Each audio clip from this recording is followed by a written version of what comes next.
everyone, and welcome back to the CX News Recap. It's the end of October, so that means it's time to go over everything that happened in customer experience this month. There were some good things, some bad things, but overall just a lot of lessons to be learned. So let's jump right into the first story. So you go to Dollar General and you don't expect a Chanel quality experience, obviously. They're meant to be geared towards people in smaller towns who don't have access to bigger stores like Walmart, Target, or Meijer. And it definitely has that kind of sleepy, small town feel, and I personally only ever would go to one if there's no other option. Which is smart because that's what their value proposition is, that's why they exist. But not everyone can connect with that super cheap branding. So they actually had an idea that they're gonna try to separate themselves just a little baby step away from that super cheap branding with their new line of stores called Popshelf. Popshelf is meant to be geared towards definitely suburban middle-class women with an income range of about $50,000 to $125,000. The product offerings between Dollar General and Popshelf are pretty distinct. So at Dollar General, you can get things like groceries, cleaning supplies, maybe some electronics. But at Popshelf, when you walk in, you will know that it's made for suburban women. There's gonna be things like party supplies, home decor, beauty products, some cleaning supplies.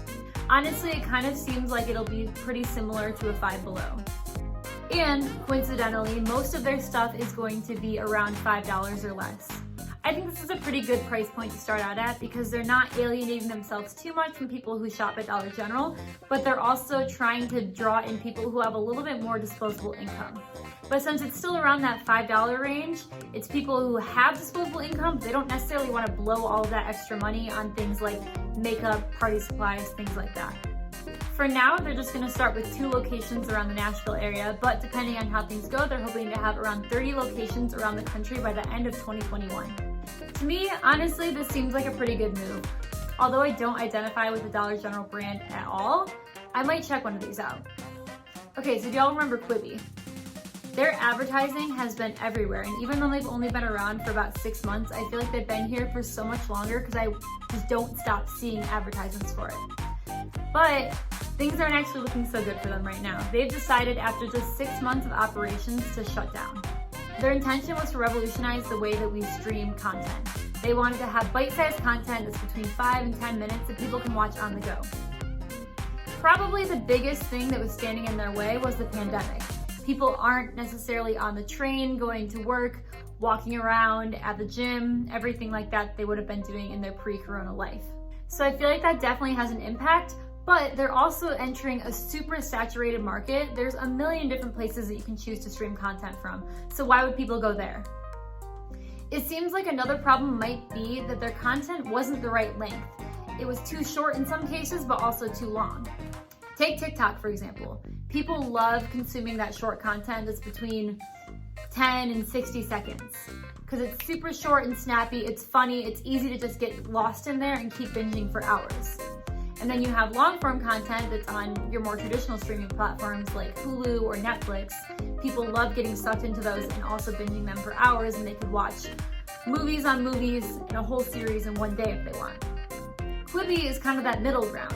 It's not super short where you can just watch it if you're like going to the bathroom or doing something really quickly, kind of like absent-mindedly, but it's not long enough where you can sit there and really get fully entrenched in the show. I also think that maybe type of content had an impact on that. People like to see short, funny things, but they also had some dramas on there that maybe people do want to invest a little bit more time in, especially if that content can help them escape from reality a little bit. Things are hard, people are stressed out and everything. They want to be able to dive into a whole world that's longer than 5 to 10 minutes. I do think that they might be able to make a comeback at some point. Maybe they'll get acquired by someone else, or maybe they'll come back later, and there can be some way that this medium short form content can have a place in the streaming market eventually. Maybe it's just not their time right now. Okay, I can't be alone here. If I see someone driving a Hummer, I automatically think, oh, okay, so you hate the environment.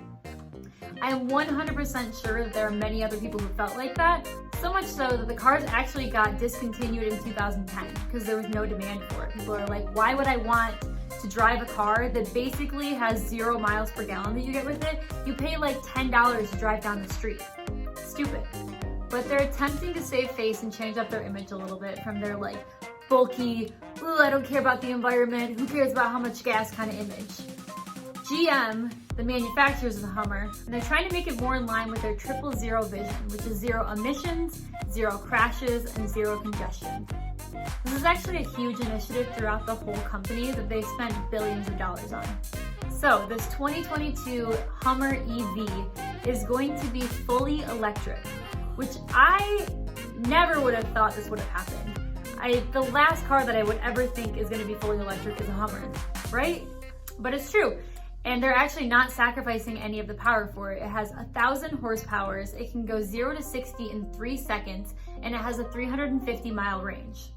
And they're trying to shed a little bit of their hyper-militaristic look to it and trying to make it a little bit more luxurious. And it definitely looks super different. It has still the same generally kind of boxy look to it, but a little bit more curved edges, smoothness, and it has a truck bed. So I think they're trying to get the best of both worlds here, and it might work. They're trying to dip their toes in the electric vehicle market, which is getting more and more of a demand from both customers and from lawmakers. In California, there's a law that in the next several years, they want all newly manufactured cars to be 0 emissions. So it's clearly in their best interest to be a little bit more environmentally friendly. But they also know that the truck market is super in demand. In 2019, 3 of the best-selling cars were all trucks.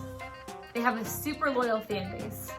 And with all of the specs that are available in this, the horsepower, 0 to 60 in 3 seconds, and this thing called the crab walk mode, where it can basically walk diagonally, kind of exactly what you think of a crab walk, it seems like they might be able to get a good amount of people excited. But there's obviously a catch. That luxury feel definitely has a luxury price tag. I'm gonna give you a second to try to guess how much this is. Is it like 60,000, 70,000? There's no way it's 80,000, right?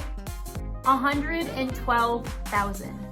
Absolutely ridiculous. Like, that is like a super luxury vehicle. It apparently hasn't scared off that many people though. In their first year pre-orders, it sold out within an hour. Now, we don't know if that's because of high demand or low volume that they were offering. I'm guessing that it's probably low volume, but people clearly want this, and maybe the specs are good enough that people think that it's worth it to pay that much when they could get a Maserati or something instead. This drops in fall of 2021, so I'm very anxious to see how many of these I'm actually gonna see out on the road. They do look nice, and I appreciate the fact that they took their biggest criticism, which was the awful gas mileage and that it was terrible for the environment, and they did something with it. So let's see how this shakes out in the next couple of years.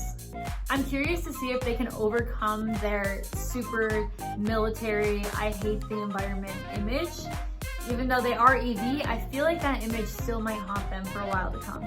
So that was everything from October. There's lots of interesting stuff that happened. Some good, some bad, some...